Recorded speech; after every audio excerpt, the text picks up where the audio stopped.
Mes parents m'ont enfermé dehors de la maison victorienne de ma grand-mère. Elle me l'a légalement léguée. Maman a envoyé un texto, « Tu n'as plus de maison ». J'ai répondu calmement, mais à l'intérieur, j'étais brisé. 2 jours plus tard, leur avocat m'a contacté en urgence. Nous avons un problème. Je suis James, j'ai 27 ans, et mes propres parents ont volé mon héritage et m'ont jeté hors de chez moi. Avant de vous raconter comment une vieille boîte poussiéreuse et un enregistrement secret les ont mis à genoux, dites-moi d'où vous regardez dans les commentaires ci-dessous. Tout a commencé un mardi. J'étais à Chicago pour une conférence de marketing de 3 jours, piégé dans une salle de conférence beige, d'un ennui à vous briser l'âme. L'orateur parlait sans fin de la synergie de la marque, et je luttais pour garder les yeux ouverts. Mon téléphone a vibré dans ma poche, une distraction bienvenue.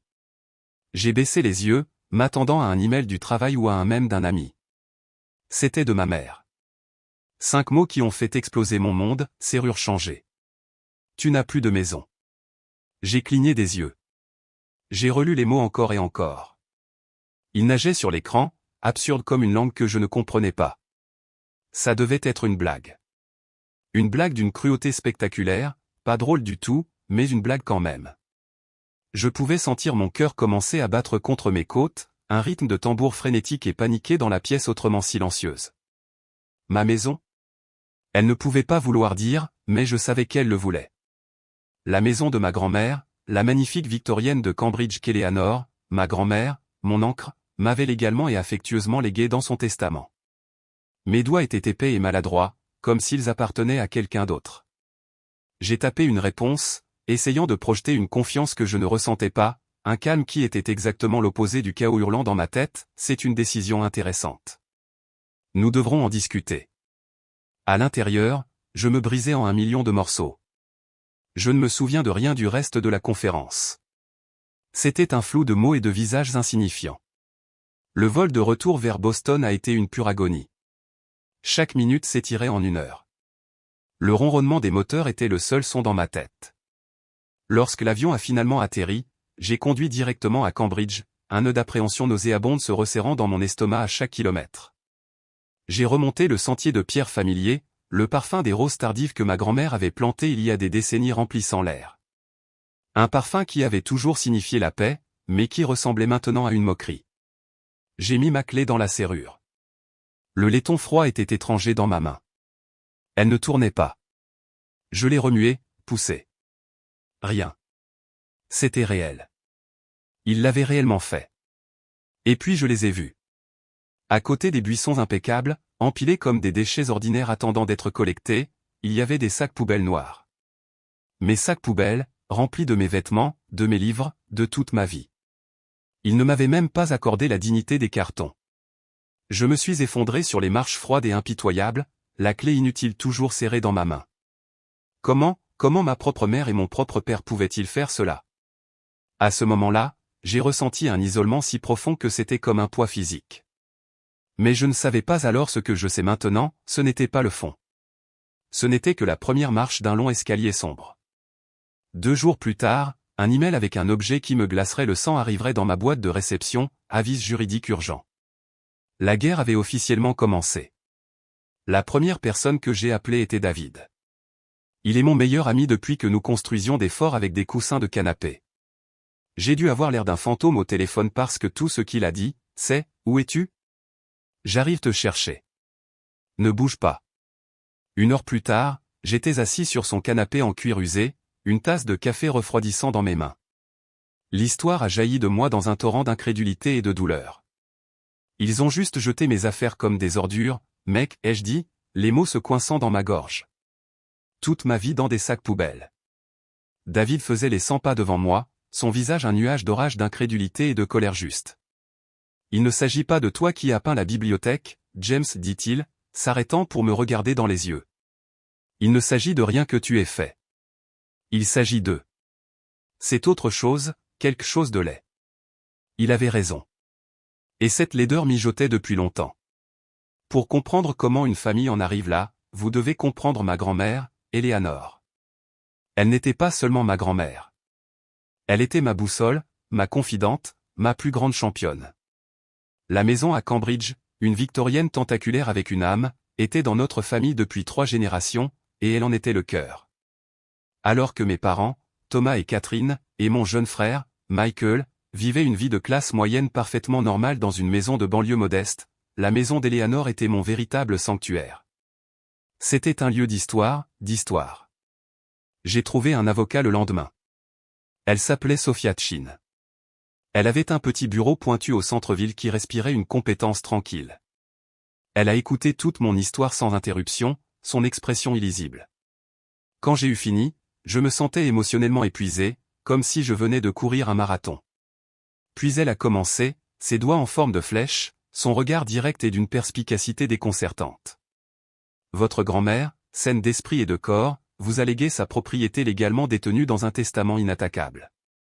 Vos parents, à qui l'on a laissé un héritage en espèces distincts et très substantiel, soit dit en passant, ont décidé de procéder à une expulsion illégale, de saisir vos biens personnels et de revendiquer la maison comme la leur.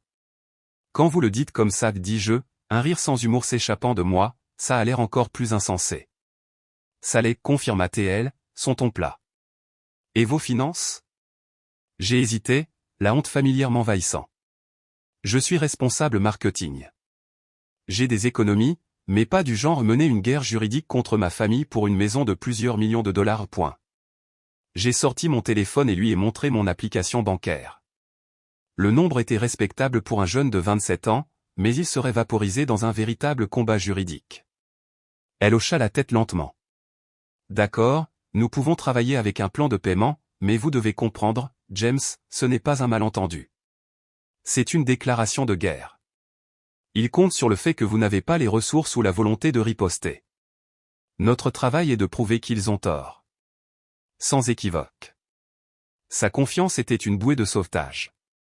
Pour la première fois depuis des jours, j'ai ressenti une lueur d'espoir.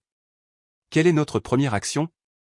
Je vais envoyer une lettre de représentation, dit-elle, tirant déjà un modèle sur son ordinateur. Elle les informe que vous avez retenu les services d'un avocat et que toute communication future doit passer par moi. C'est le premier coup de semonce. Pendant qu'elle travaillait, elle m'a posé plus de questions sur ma grand-mère. Parlez-moi d'elle. Pourquoi vous? Je me suis retrouvé à lui raconter une histoire de quand j'avais 10 ans. J'avais poursuivi notre chat dans la maison et renversé un vase en porcelaine délicat dans la bibliothèque. Il s'est brisé. J'étais terrifié, certain que j'aurais des ennuis à vie. Mais Eleanor n'a pas crié. Elle est juste entrée, a regardé les morceaux et a dit « Oh là là ». Elle s'est agenouillée et m'a aidé à les ramasser.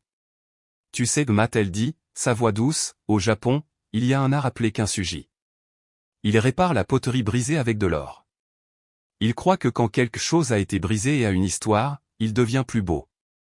Elle m'a regardé. N'ayez jamais peur des choses qui sont brisées, James. Elles ont juste plus d'histoire à raconter. Sophia a écouté attentivement. Elle a l'air d'une femme remarquable, a-t-elle dit. C'était la femme dont mes parents essayaient de profaner la mémoire. Je me suis souvenu de la lecture du testament avec une clarté douloureuse. La voix sèche de l'avocat lisant les mots qui scellaient mon destin, et la propriété au 112e Street, Cambridge, avec tout son contenu, je la lègue à mon petit-fils bien-aimé, James Allen. Je me suis souvenu de l'inspiration collective et nette de mes parents. J'ai vu l'éclair de fureur pure et sans mélange dans les yeux de ma mère avant qu'il ne soit masqué par un sourire forcé et tendu. La mâchoire de mon père s'est crispée, un muscle se contractant dans sa joue. Ils avaient supposé, avec un sentiment de droit à couper le souffle, que la maison serait vendue et que l'argent serait divisé. J'avais essayé d'être le pacificateur, un imbécile naïf. Rien ne doit changer, avais-je dit. Nous fêterons toujours Thanksgiving ici. C'est toujours la maison familiale. Mais je vois maintenant que pour eux, à partir du moment où j'en ai hérité, elle a cessé d'être une maison et est devenue un prix qu'ils avaient perdu. La tension a commencé immédiatement. Une semaine après avoir emménagé, j'ai décidé de repeindre la bibliothèque, qui était devenue sombre et décolorée au fil des ans. Ma mère a appelé. « Oh, tu peins la bibliothèque » avait-elle dit, sa voix dégoulinant d'agressivité passive. Eleanor adorait ce papier peint. « Mais c'est ta maison maintenant, je suppose que tu peux faire ce que tu veux avec. » Chaque décision que je prenais était accueillie par un soupir, un commentaire désobligeant, un rappel que j'étais, à ses yeux, indigne. Ce soir-là, de retour sur le canapé de David, j'ai essayé d'appeler mon frère, Michael. Il a toujours été l'enfant chéri, celui qui ne pouvait pas mal faire. Nous n'avons jamais été proches, mais il était toujours mon frère. Je me suis accroché à l'espoir qu'il pourrait leur faire entendre raison. L'appel a été une catastrophe. James, tu dois voir les choses de leur point de vue, a-t-il commencé, sa voix lisse d'un raisonnement appris. Mon point de vue, Michael? Ils m'ont jeté hors de ma propre maison. C'est juste, il y a beaucoup d'argent immobilisé dans cet endroit, a-t-il dit, et je pouvais entendre l'étrange évasivité dans son ton. Il y a beaucoup de pression, tu sais, une pression financière. Papa est stressé à propos de la retraite. Maman pense que tu es égoïste, que tu ne penses pas à ce qui est le mieux pour toute la famille. Ce qui est le mieux pour la famille? Commettre un crime? Laisse tomber, mec, a-t-il plaidé, une étrange désespoir dans sa voix. Ça ne vaut pas la peine de se battre pour aucun d'entre nous. Il a raccroché avant que je puisse répondre. J'ai regardé fixement le téléphone. Il n'avait pas seulement pris leur parti. Il était leur messager. La mention de pression financière semblait étrange, scénarisée. C'était une petite graine noire de suspicion que je ne pouvais pas encore nommer, mais elle avait été plantée. Quelques jours plus tard, Sophia m'a transmis la réponse officielle de leur avocat. C'était une œuvre de fiction. Elle était agressive, pleine d'accusations scandaleuses. Ils affirmaient qu'Eleanor était sénile et facilement désorientée lorsqu'elle a rédigé le testament. Ils affirmaient que je l'avais indûment influencée, profitant de la solitude d'une vieille femme. Ils affirmaient que la maison était un bien familial et que je n'étais qu'un occupant temporaire qui avait abusé de son hospitalité. Tout était mensonge. Chaque mot était un mensonge calculé et venimeux. Ils construisent un récit, expliqua Sophia au téléphone, sa voix sombre et tout à fait professionnelle. Un récit faux. Ils se préparent à une bataille longue, laide et très coûteuse. Et je savais, assis là dans la chambre d'amis de David, qui était devenu tout mon monde, que j'étais en train de mener le combat de ma vie. Mes parents ne m'avaient pas seulement enfermé hors d'une maison. Ils m'avaient enfermé hors de ma famille, de mon passé et de ma propre identité. Et je devrais brûler leurs mensonges jusqu'au sol pour tout récupérer. La première vague de leur attaque n'était pas juridique. C'était une campagne d'anéantissement social, et ma mère, Catherine, en était le général impitoyable. Elle a pris le téléphone et a systématiquement bombardé toute notre famille élargie avec sa version empoisonnée de la vérité. L'histoire qu'elle a tissée était un chef-d'œuvre de manipulation tordue. J'étais le petit-fils ingrat et avide, manquant de respect à la mémoire d'Eleanor. J'étais un youpi sans cœur, prévoyant de vendre notre sainte maison ancestrale à des promoteurs pour financer un style de vie somptueux et irresponsable. Les appels ont commencé à arriver au compte-gouttes, chacun étant un nouveau coup de poignard de trahison. Le premier était de ma tante Carole, la sœur de ma mère. Sa voix, habituellement si chaleureuse, était épaisse d'une déception sirupeuse qui était pire que la colère. « James, chéri, c'est Carole, commença-t-elle. Ta mère m'a appelé. Je suis tellement confuse. Elle a dit que tu essayais de mettre la famille à la porte de la maison d'Eleanor. Tante Carole, ce n'est pas ce qui se passe, ai-je plaidé, ma voix se brisant. Ils m'ont enfermé dehors. C'est ma maison. Elle me l'a léguée. Maintenant, James, interrompit-elle doucement. Ta mère est très bouleversée. Elle a dit que tu ne penses qu'à toi. Une famille est censée rester soudée. C'était comme parler à un mur de briques, un mur que ma mère avait construit et peint avec ses mensonges. Mon oncle Robert, le frère de mon père, a été plus direct. À quoi diable penses-tu, gamin, a-t-il aboyé au téléphone. Cette maison est censée rester dans la famille. Ton père a le cœur brisé. J'ai essayé d'expliquer, mais ils étaient déjà décidés. Mes parents les avaient contactés en premier. Ils avaient créé un récit où ils étaient les victimes, et j'étais le méchant. Chaque démenti que je faisais sonnait comme la protestation d'un homme coupable. Je me sentais complètement isolé, coupé de la famille que j'avais connue toute ma vie. La véritable bombe, cependant, est venue de mon frère. Michael s'est présenté à l'appartement de David sans prévenir. Il n'avait pas l'air désolé. Il ressemblait à un vendeur nerveux venu conclure un accord à enjeux élevés auquel il ne croyait pas pleinement. Nous devons parler, dit-il, passant devant moi dans le salon comme s'il était chez lui. Il n'y a rien à dire, Michael. Tu as clairement exprimé ta position au téléphone. Non, tu ne comprends pas, dit-il, se tournant vers moi, ses yeux brillants d'une excitation désespérée et fiévreuse. C'est une vraie opportunité. Tu es assis sur une mine d'or, et tu la traites comme un musée. Ce n'est pas une mine d'or. C'est ma maison. C'était la maison de grand-maman. J'ai fait appel à la mémoire de la personne qu'il était censé aimer aussi. Que penserait-elle de ça, Michael? Il a en fait tressailli à cela, mais s'est repris rapidement. Elle voudrait ce qu'il y a de mieux pour sa famille, il a répété les mots, clairement pas les siens. Et ce qu'il y a de mieux, c'est l'offre que papa et maman ont, une vraie d'un promoteur. Une froide appréhension a rampé le long de ma colonne vertébrale. Quel genre d'offre? Il se pencha, sa voix baissant à un murmure conspirateur comme s'il partageait un merveilleux secret. 2,5 millions. Il a prononcé le nombre comme si c'était un mot magique, une invocation sacrée qui devrait tout résoudre. 2,5 millions.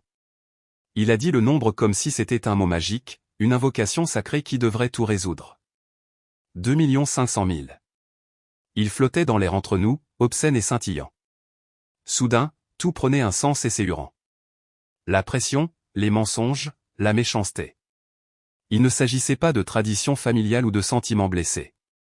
Il s'agissait d'une pile d'argent si importante qu'ils étaient prêts à vendre leur âme pour cela. Ils vendraient la maison de grand-mère pour qu'elle soit démolie. Les mots avaient le goût de cendre dans ma bouche. L'histoire du Kintsugi a traversé mon esprit. Il n'essayait de réparer quoi que ce soit. Il voulait le pulvériser. C'est une décision commerciale, lança-t-il, sa contenance se brisant finalement. Cela nous assurerait à tous une vie confortable. Tu comprends, maman, papa, plus d'hypothèque, plus de dettes. Tu ne comprends pas? Mais tu es trop sacrément sentimental et égoïste pour le voir. Tu fais obstacle à l'avenir de cette famille. Des dettes? Je me suis emparé du mot. Quelle dette, Michael? Son visage pâlit.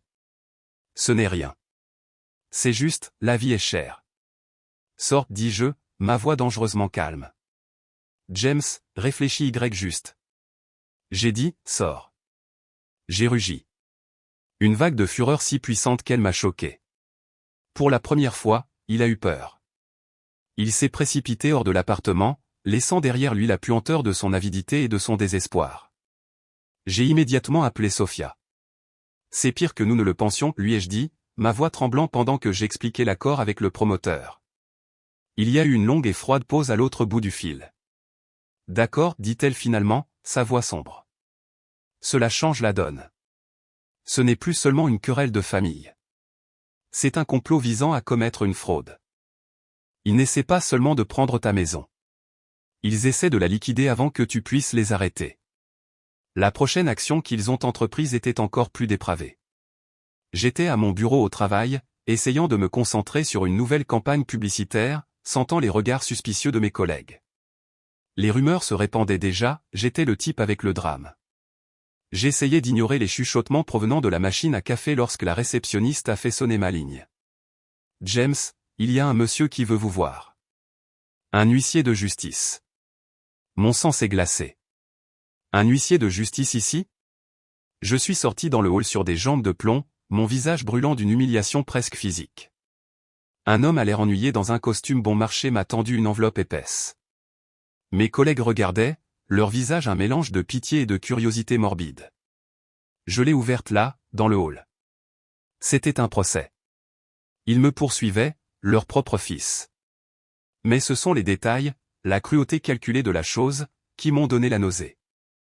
Ils m'accusaient formellement de vol qualifié.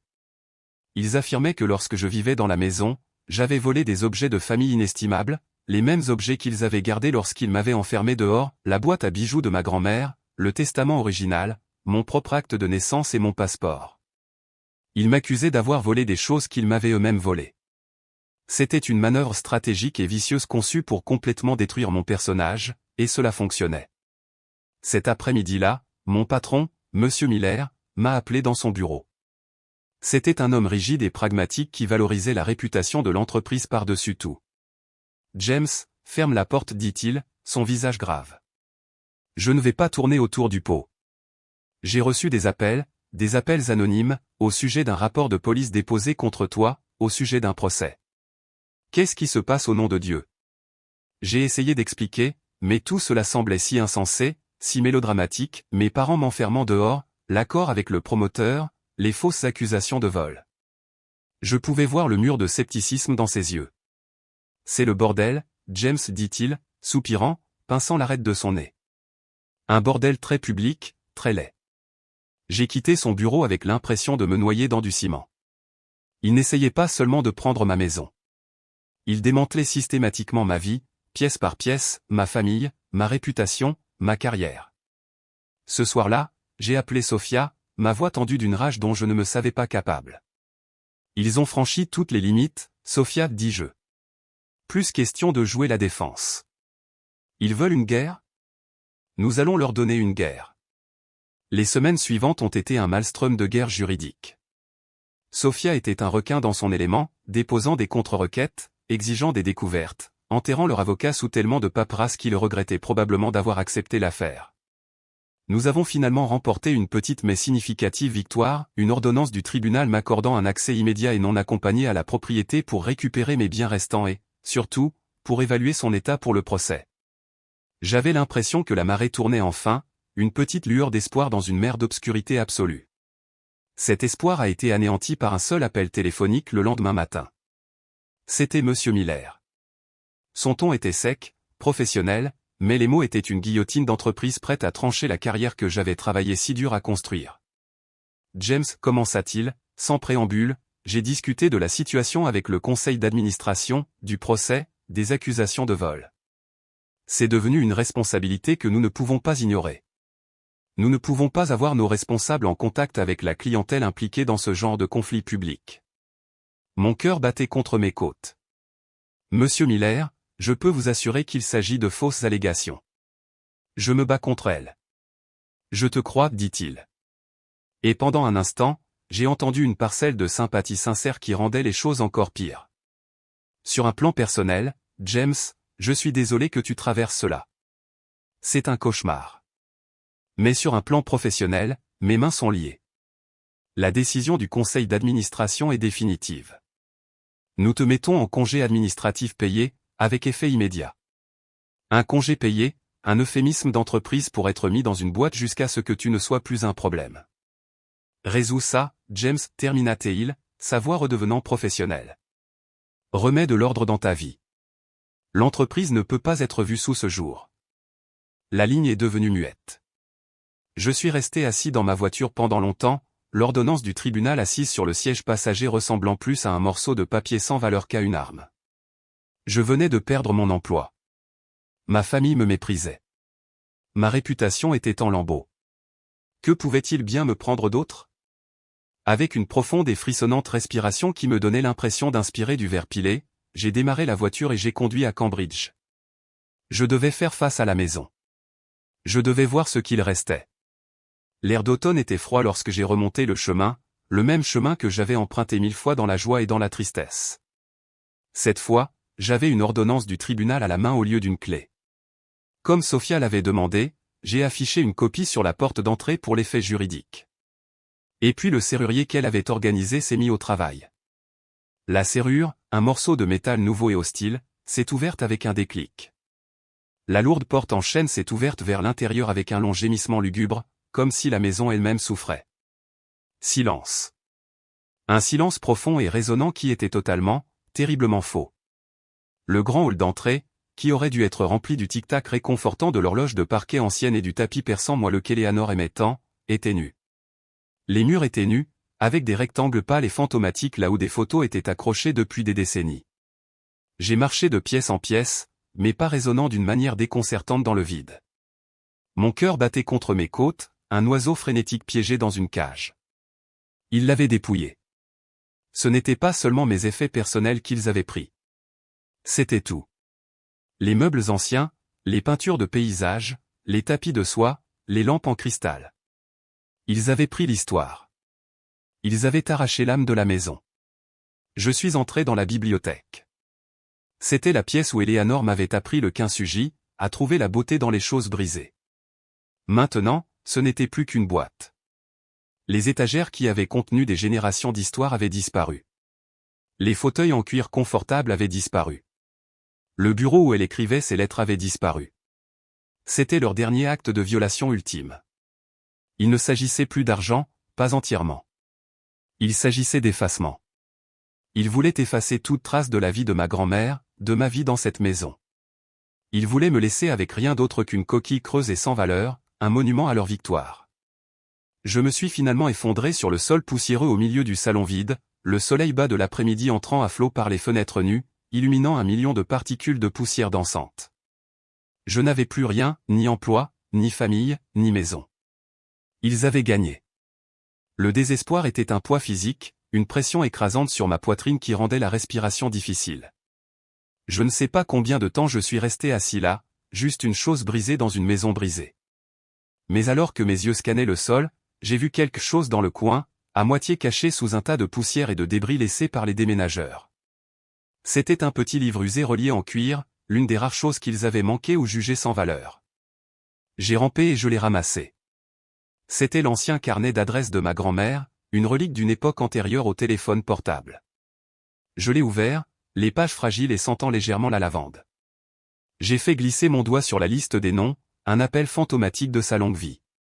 Et puis je l'ai vu, un nom, Patricia, ma grand-tante, la sœur d'Éléanore. À côté de son nom, dans l'écriture familière et élégante de ma grand-mère, il y avait une courte note énigmatique, Pat connaît la vérité des murs. Pat connaît la vérité des murs. La phrase résonnait dans mon esprit. Une bouée de sauvetage énigmatique dans un océan de désespoir. Ce n'était pas seulement une note aléatoire. C'était un message, un fil d'Ariane laissé pour moi par la seule personne qui ait toujours cru en moi. Je ne savais pas ce que cela signifiait, mais c'était la seule chose qu'il me restait à laquelle m'accrocher. Ma main tremblait lorsque j'ai trouvé le numéro de la grand-tante Patricia dans le carnet d'adresse et que j'ai composé le numéro. Elle vivait dans les collines tranquilles de l'ouest du Massachusetts, un coin de l'État que je n'avais pas visité depuis que j'étais enfant. Une voix âgée et fragile a répondu au téléphone. « Tante Patricia ? C'est James, le petit-fils d'Éléanore. » Il y a eu une pause significative à l'autre bout du fil. Puis sa voix est revenue, mais elle était différente, plus claire, plus ferme, imprégnée d'une force soudaine. « James, dit-elle, je me demandais quand tu appellerais.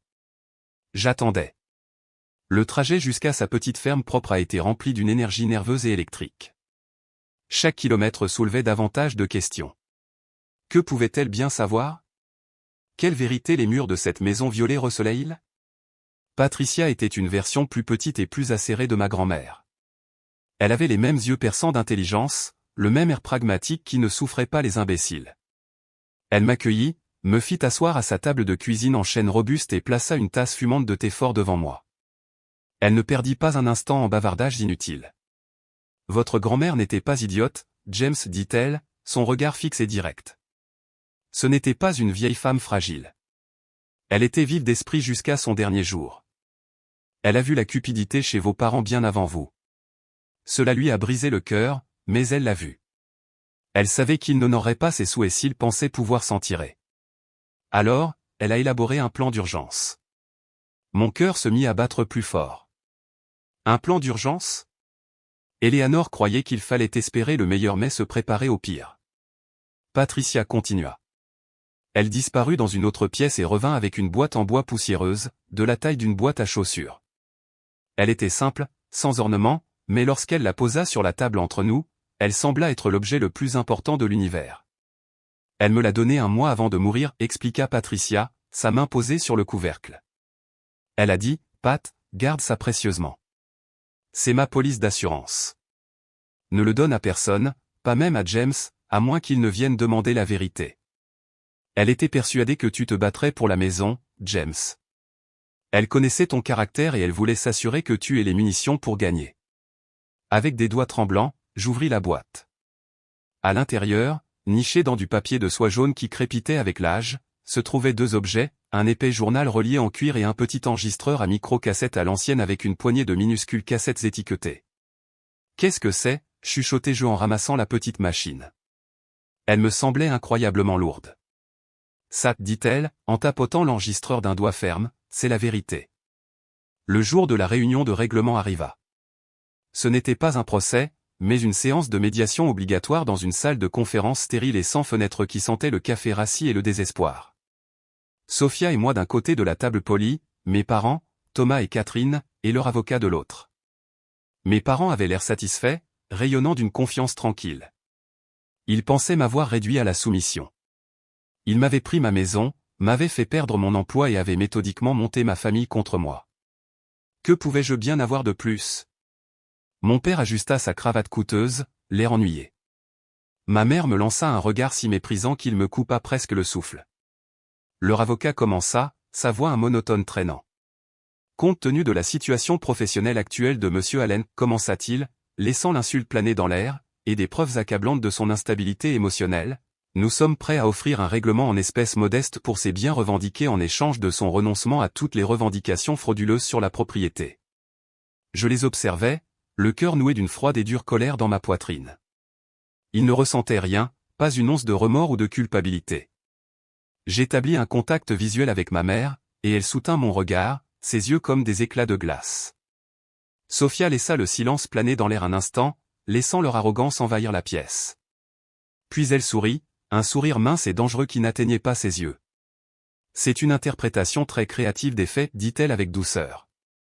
Mais avant de répondre, nous avons une petite pièce à conviction que nous aimerions partager. Quelque chose pour le contexte.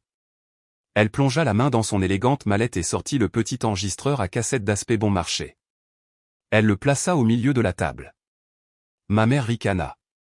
Qu'est-ce que c'est? Encore un de vos spectacles d'amateurs? Sophia ne répondit pas.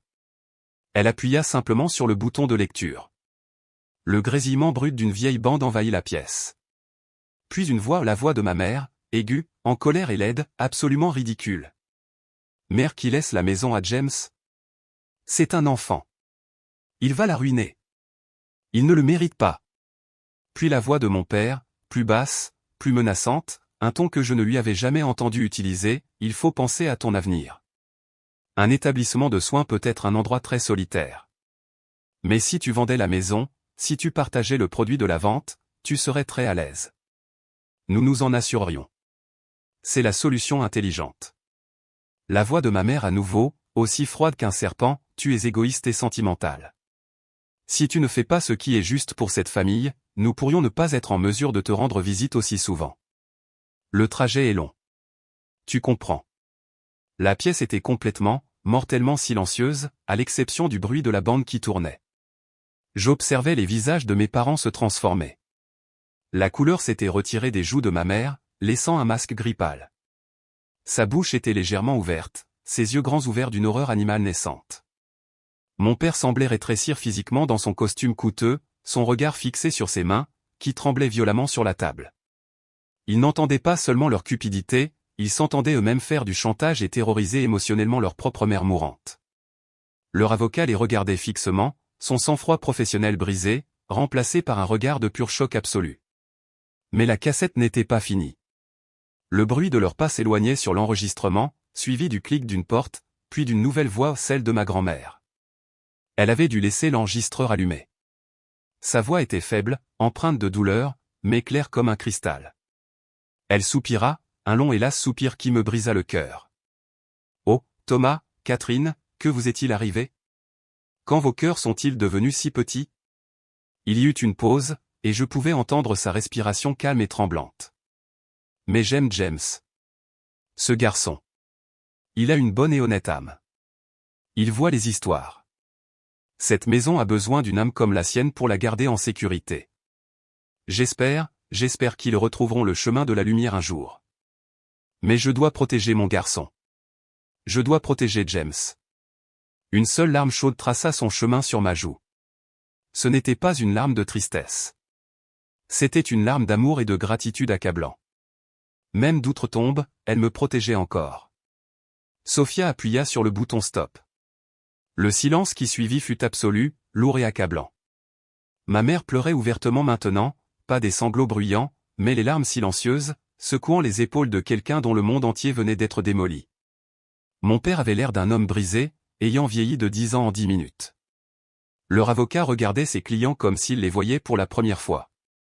Il s'éclaircit la gorge, le son étant anormalement fort dans la pièce silencieuse. Je crois, dit-il, sa voix tendue et formelle, que mes clients aimeraient reconsidérer leur position.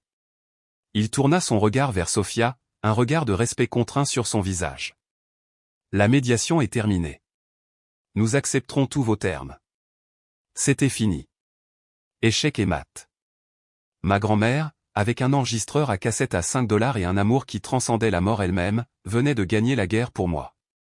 La signature de l'accord de règlement fut un rituel de reddition silencieux et humiliant pour mes parents. Nous étions de retour dans la même salle de conférence stérile une semaine plus tard, mais l'atmosphère avait subi un changement tectonique. L'arrogance s'était évaporée, remplacée par une honte lourde et étouffante qui semblait aspirer l'air même de la pièce. Ils ne me regardaient pas. Ils ne se regardaient même pas. Ils se contentaient de fixer l'épaisse pile de papier que leur avocat traumatisé avait poussé devant eux, leurs mouvements lents et défaits, comme des automates dont l'énergie avait été coupée. Sophia avait été impitoyable dans la rédaction des termes. Il ne s'agissait pas seulement de récupérer la maison. Il s'agissait d'une justice absolue et indéniable. L'accord était un monument à leur défaite. 1. Renonciation immédiate et inconditionnelle à toutes les revendications sur la propriété de Cambridge et son contenu. 2. L'emballage professionnel et le retour de chaque article retiré de la maison dans les 48 heures, à leurs seuls et considérables frais. 3. Le paiement de la pleine valeur marchande pour tout article endommagé ou perdu, la valeur devant être déterminée par un évaluateur indépendant de mon choix. 4. Le remboursement intégral et complet de tous mes frais juridiques, jusqu'au dernier centime. 5. Et le coût de maître final de l'art juridique de Sophia, il devait assurer le financement complet d'une cérémonie d'ouverture publique pour la galerie d'art que je lui avais dit rêver d'ouvrir, et la clause stipulait qu'ils étaient tenus d'y assister pendant au moins 1 heure. Ce dernier point était son chef-d'œuvre. Il ne leur suffisait pas de perdre en privé. Ils devaient assister à ma victoire. Ils devaient se tenir dans la maison qu'ils avaient essayé de voler et me regarder accueillir la communauté dans la nouvelle vie que j'y insufflais. C'était un échec et mat public et inéluctable. Ils signèrent sans un mot. Le crissement de leurs stylos coûteux sur le papier était le seul son. C'était le son de mon nom réécrit sur ma propre vie. Les 2 jours suivants furent un tourbillon surréaliste. Un grand camion de déménagement professionnel s'arrêta devant la maison, et une équipe d'hommes prudents commença à ramener la vie de ma grand-mère à l'intérieur. Je me tenais sur le porche, un presse-papier à la main, cochant chaque article au fur et à mesure qu'il franchissait le seuil, l'horloge grand-père, son pendule silencieux, le tapis persan, enroulé et attaché, les peintures de paysages, enveloppées dans des couvertures. J'ai déballé une petite boîte à musique d'Eleanor, qu'elle avait depuis qu'elle était petite fille. Quand je l'ai ouverte, la délicate ballerine à l'intérieur était cassée au niveau des chevilles. C'était une petite chose, mais c'était si délibéré, si cruel pour rien. Un dernier acte de rancune mesquin d'un ennemi vaincu. Cela me disait tout ce que j'avais besoin de savoir sur leur capacité de remords. Après que les déménageurs soient partis et que la maison soit pleine mais silencieuse, j'ai eu un dernier appel avec Sophia. Je la remerciai, ma voix étouffée par une émotion que je ne pouvais pas nommer. « C'est toi qui as fait le plus dur, James, dit-elle, sa voix chaleureuse. Tu as décidé de te battre. Tout le monde ne le fait pas. » Elle fit une pause. La partie juridique est maintenant terminée. La partie personnelle, cela prend plus de temps. Sois gentil avec toi-même. Ce soir-là, mon téléphone vibra. C'était un message de groupe provenant d'un numéro inconnu. Je l'ouvris. C'était de ma mère. Le message envoyé à moi, à mon père et à Michael, tous les articles ont été retournés conformément à l'accord. Les mots étaient stériles, froids, le langage d'une négociation d'otages. Dépourvu de toute émotion, de toute excuse. J'ai longtemps réfléchi à la façon de répondre.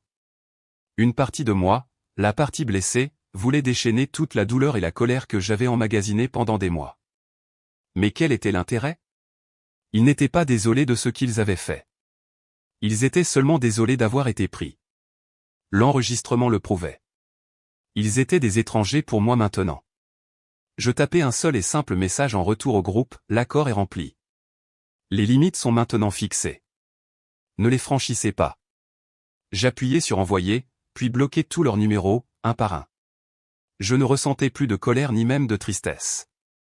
Je ressentais juste une finalité tranquille. Ce chapitre de ma vie était terminé. La famille que je pensais avoir était une illusion. Mais alors que je me tenais dans le salon, entouré des fantômes du passé et de la faible odeur de cire au citron, je ne me sentais pas seul. Je sentais la présence de ma grand-mère. Je sentais sa force inflexible. Et je savais qu'il était temps de construire quelque chose de nouveau à partir des ruines. 6 mois plus tard, la maison était à nouveau vivante. Mais elle n'était pas seulement vivante. Elle était vibrante, bourdonnant d'une nouvelle sorte d'énergie. Elle était remplie de couleurs, de conversations et d'une créativité défiante. Tout le premier étage avait été transformé en la galerie Eleanor, un espace lumineux et accueillant dédié à la présentation du talent incroyable, souvent négligé, des artistes locaux de Cambridge. La soirée d'ouverture a été plus belle que je n'aurais jamais pu l'imaginer. On avait l'impression que la maison respirait à nouveau, ses poumons remplis de rire et de musique qui se répandaient dans le jardin, où les roses de ma grand-mère étaient en pleine et glorieuse floraison. Les pièces étaient remplies de gens de la communauté, d'amis, d'artistes et de voisins curieux qui avaient regardé la transformation avec intérêt. David était là, rayonnant de fierté, servant de barman non officiel et racontant à qui voulait l'entendre qu'il avait toujours su que j'en étais capable. Sophia Chin est venue, ayant l'air royale et puissante dans une robe noire, et m'a donné une étreinte ferme et fière qui en disait long. « Regarde ce que tu as construit, James, murmura-t-elle, ses yeux parcourant la pièce. Pas seulement restauré, construit. Même Monsieur Miller, mon ancien patron, s'est présenté. Il a parcouru la galerie, étudiant les peintures avec une expression sincèrement impressionnée. Il m'a serré chaleureusement la main. James, dit-il, sa voix pleine de respect, ce que tu as fait ici est incroyable. Tu as pris une situation terrible et laide, et tu en as construit quelque chose de beau et de positif. Cela demande une sorte de caractère que nous apprécions. Il fit une pause, me regardant sérieusement. Mon offre tient toujours, au fait. Le poste de stratège de Mark Senior est à toi si tu le veux. Mais en regardant ça, dit-il, en faisant un geste autour de la pièce bondée et joyeuse, j'ai le sentiment que tu as trouvé ta véritable vocation. Je me suis contenté de sourire, un sourire vrai et sans fard. Merci, Monsieur Miller. Cela signifie plus que vous ne le savez. Et dans un coin sombre près du fond, près des portes-fenêtres, je les ai vus, mes parents. Ils étaient là, comme l'exigeait brutalement l'accord. Ils avaient l'air petits, diminués et complètement déplacés, serrant des verres de vin qu'ils ne buvaient pas comme des boucliers. Ils m'ont regardé de loin, me voyant non pas comme leur fils brisé, mais comme le propriétaire de ce nouveau monde que j'avais créé, un monde auquel ils ne participaient pas et qu'ils ne pourraient jamais comprendre. Ils m'ont vu rire avec des amis, être félicités par des inconnus, me tenant droit et confiant dans la maison qu'ils avaient essayé de voler. Leur présence était l'acte final et public de leur reddition. Ils sont restés pendant leur heure obligatoire, de fantôme à un festin, puis se sont éclipsés inaperçus. Je n'ai rien ressenti quand ils sont partis. Pas de colère, pas de pitié, juste une profonde et finale indifférence. Plus tard dans la nuit, après que le dernier invité soit parti et que la maison soit à nouveau calme, je me suis assis dans la bibliothèque, la seule pièce que j'avais gardée exactement comme Eleanor l'avait laissée. J'ai sorti le dernier objet de la précieuse boîte en bois que Patricia m'avait donné, l'épais journal relié en cuir. Ce n'était pas le journal intime des sentiments de ma grand-mère, mais quelque chose de bien plus intéressant. C'était une histoire méticuleusement tenue de la maison elle-même, remplie de ses notes sur son architecture, ses anciens propriétaires, ses recherches et ses rêves pour son avenir. Mais c'est la dernière entrée, écrite quelques semaines seulement avant son décès, que j'ai relue encore et encore. Une maison n'est que du bois, des clous et du plâtre, avait-elle écrit de son écriture élégante et filiforme. Un foyer est un endroit qui nourrit les âmes. C'est un sanctuaire. Mon plus grand espoir est que ces murs soient toujours un refuge pour la créativité, pour la gentillesse, pour les deuxièmes chances. C'est le véritable héritage que je souhaite laisser derrière moi. C'est alors que j'ai su ce que je devais faire. L'accord m'avait versé une somme importante pour les dommages et la détresse émotionnelle. Ce n'était pas de l'argent du sang, mais c'était de l'argent de la justice. Le lendemain matin, j'ai rencontré à nouveau Sophia, non pas en tant que cliente, mais en tant que fondatrice. Je veux créer une fondation, lui dis-je, l'idée si claire et brillante dans mon esprit. Une petite. Je veux utiliser l'argent du règlement pour créer une bourse. Nous l'avons appelée la bourse Eleanor, un fonds destiné à fournir un capital de démarrage à un artiste local chaque année, en lui fournissant un espace d'atelier dans la remise convertie à l'arrière et les ressources nécessaires pour monter sa première exposition personnelle ici même dans la galerie. C'était ma façon de transformer la laideur de ce que mes parents avaient fait en quelque chose de beau et de génératif. Il ne s'agissait plus seulement de préserver l'héritage de ma grand-mère. Il s'agissait de l'activer, de l'étendre. Il s'agissait de s'assurer que la maison n'était pas seulement mon sanctuaire, mais un sanctuaire pour les autres, comme elle l'avait toujours espéré. Quelques semaines après l'ouverture, j'ai reçu une lettre. Le papier était bon marché, l'écriture sale. Elle venait de Michael. Ce n'était pas un courriel ou un message, mais une confession manuscrite de 10 pages, décousue. Dans celle-ci, il exposait toute l'histoire sordide. Il s'était lourdement endetté au jeu, devant beaucoup d'argent à des personnes dangereuses. Mes parents, dans leur façon tordue de montrer leur amour à leur enfant chéri, avaient concocté le plan de vendre la maison pour effacer ses dettes et s'enrichir ce faisant. Ils ne demandaient pas de pardon, pas vraiment. Ils se contentaient d'exposer la vérité pathétique, avide et lâche de sa trahison. J'ai lu la lettre, les pliai avec précision et les rangeai dans un tiroir. Elle expliquait ses actions, mais elle ne les excusait pas. C'était le dernier et triste post-scriptum d'une famille qui s'était dévorée de l'intérieur. Cela fait 1 an maintenant. Je suis assis dans la galerie principale après l'heure de fermeture. Les lumières sont faibles, et les peintures sur les murs, vibrantes et pleines de passion, semblent briller dans le crépuscule. Une jeune peintre de Dorchester, la première récipiendaire de la bourse Eleanor, a son travail exposé dans la pièce principale. C'est audacieux, stimulant et beau, et les gens sont captivés par cela. Sa carrière décolle. Parfois, quand la maison est aussi calme, je peux presque entendre les échos du passé, le doux rire de ma grand-mère dans la bibliothèque, le tic-tac régulier de la vieille horloge grand-père dans le hall d'entrée. Mais ce ne sont plus des sons obsédants. Ils sont réconfortants. Ce sont les doux fantômes d'un passé que j'ai honoré. Cette maison n'est plus un champ de bataille. C'est un témoignage. Un témoignage de l'idée que vous pouvez vous battre pour ce qui est juste, pour ce que vous aimez, et vous pouvez gagner. J'ai perdu la famille dans laquelle je suis né. Il y a une douleur certaine dans cela. Une cicatrice sur l'âme qui ne s'estompera jamais complètement. Vous ne pouvez pas traverser une guerre comme celle-là, une guerre avec votre propre sang, et en sortir indemne. Mais j'ai appris que la famille n'est pas toujours une question de sang. Il s'agit des personnes qui se présentent pour vous quand le monde s'écroule. C'est David qui m'a donné un canapé pour dormir et son soutien indéfectible et inconditionnel. C'est Sophia qui s'est battue pour moi avec la férocité d'une lionne protégeant son petit. Ce sont les artistes, les voisins et les amis qui ont rempli cette maison d'une nouvelle vie, de nouveaux rires et de nouvelles histoires. J'ai appris qu'une maison n'est pas seulement une structure dont on hérite. C'est quelque chose que vous devez construire et reconstruire chaque jour. Vous la construisez avec intégrité. Vous la défendez avec courage. Et vous la remplissez d'amour et de dessein. Mes parents ont essayé de me prendre une maison. Mais ce faisant, ils m'ont fait le cadeau inattendu et douloureux de me laisser découvrir ce qu'est vraiment un foyer. Et pour cela, d'une manière étrange et détournée, je suppose que je peux être reconnaissant. Ma grand-mère m'a laissé une maison d'histoire, et j'ai finalement pu écrire mon propre chapitre entre ses murs. Un chapitre de guérison, d'art et de nouveau départ. Merci d'avoir écouté mon histoire. J'espère qu'elle vous a touché d'une manière ou d'une autre. Avez-vous déjà dû vous battre pour quelque chose en quoi vous croyez, même lorsque cela semblait impossible? Partagez votre histoire dans les commentaires ci-dessous. Et n'oubliez pas d'aimer et de vous abonner afin de ne pas manquer la suite.